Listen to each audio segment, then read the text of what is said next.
আগামী 11 জানুয়ারি সন্ধ্যায় বগুড়ায় পৌঁছাবেন বিএনপির ভারপ্রাপ্ত চেয়ারম্যান তারেক রহমান। বগুড়ায় রাত্রি যাপন শেষে পরের দিন 12 জানুয়ারি তিনি সাবেক প্রধানমন্ত্রী মরহুমা বেগম খালেদা জিয়ার গণদোয়া মাহফিলে অংশ নেবেন। এরপরে রংপুরের উদ্দেশ্যে রওনা হবেন তিনি। বিএনপির প্রতিষ্ঠাতা রাষ্ট্রপতি শহীদ জিয়াউর রহমানের জন্ম বগুড়া জেলায়। এই জেলা থেকেই বিএনপির সদস্য পদ গ্রহণ করেছিলেন তার ছেলে তারেক রহমান। এ সময় বগুড়া জেলা বিএনপির কার্যালয়ে নিয়মিত যাতায়াত ছিল তার। দীর্ঘদিন বন্ধ থাকা সেই কক্ষ নতুন করে সংস্কার করা হচ্ছে। চলছে টেবিল চেয়ার সাজানো সহ শেষ মুহূর্তের প্রস্তুতি। 2006 সালের 24শে ডিসেম্বর শেষ বগুড়ায় এসেছিলেন তারেক রহমান, সঙ্গে ছিলেন তার ছোট ভাই আরাফাত রহমান কোকো। দীর্ঘ 19 বছর পর আবারও 11 জানুয়ারি ফিরছেন বিএনপির ভারপ্রাপ্ত চেয়ারম্যান বগুড়ায়।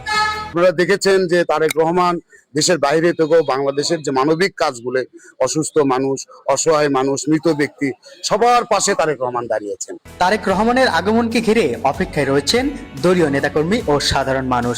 অনেকের প্রত্যাশা ভোটে জয়ী হলে দীর্ঘদিনের বঞ্চনার অবসান ঘটবে বগুড়ার উন্নয়নে।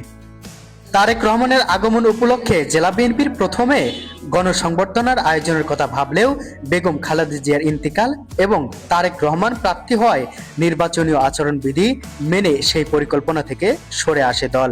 বগুড়া মানুষের বিপদে আপদে বেগম খালেদার জন্য তারেক রহমান সাহেব যখনই সময় পেয়েছেন বগুড়া মানুষের জন্য কাজ করেছেন, বগুড়া মানুষকে ভালোবেসেছেন, ছায়া দিয়েছেন, আদর দিয়েছেন, স্নেহ ভালোবাসা দিয়েছেন। তেমনি বগুড়া মানুষও বেগম খালেদা জিয়া তারেক রহমানের প্রতি তাদের আস্থা ভালোবাসা আছে। বগুড়ার সন্তান, আমাদের বগুড়ার মানুষের প্রিয় ভাই, প্রিয় সন্তান, তিনি বগুড়ায় আসছেন। 11 তারিখের সোমবারটি আমরা পেয়েছি, কিন্তু বিস্তারিত কর্মসূচি এখন পর্যন্ত আমরা হাতে পাইনি। তবে আমরা এটুকু জানি যে রাত্রি যাপন তিনি বগুড়ায় করবেন এবং পরের দিনে আমরা একটা প্রোগ্রাম রেখেছি, সেটি হলো দোয়া মাহফিল। দোয়া মাহফিলটা হলো আমাদের সাবেক প্রধানমন্ত্রী, আমাদের দেশনেত্রী বেগম খালেদা জিয়ার জন্য আমরা দোয়া মাহফিলের আয়োজন করেছি। সেটি এখনো স্থান আমরা সিদ্ধান্ত নেইনি।